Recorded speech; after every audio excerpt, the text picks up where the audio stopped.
Petani dan nelayan ini, karena itu Presiden memang sudah menunggu acara PENAS ini sedari jauh-jauh hari.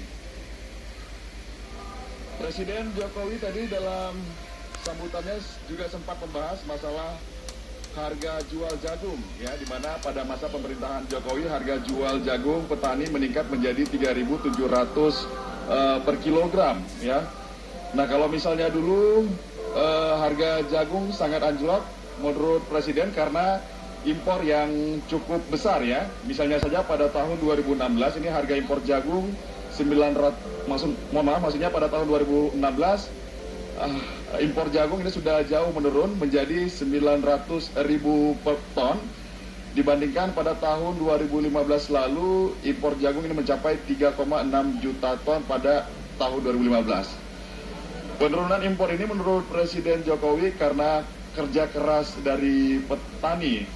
Tadi di acara pembukaan, Presiden Jokowi juga sempat memanggil para petani jagung, ya, untuk menceritakan pengalaman mereka dalam meningkatkan produktivitas jagung.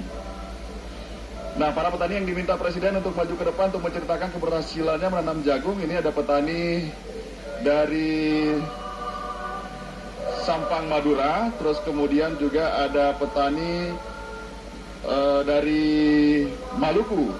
Nah, para petani yang berhasil menceritakan pengalamannya dalam meningkatkan produktivitas jagung ini diberikan hadiah.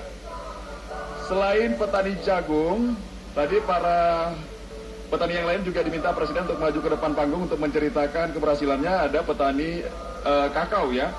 Nah, petani kakao juga menceritakan kalau dulu harga jual kakao hanya 2.500, sekarang telah menjadi 35.000 per kilogram.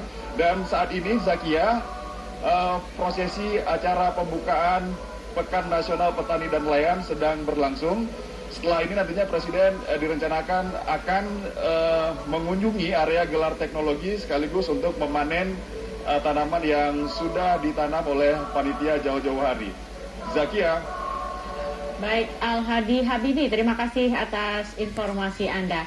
Dan pemirsa, demikianlah headlines untuk saat ini. Headlines berikutnya akan kami hadirkan.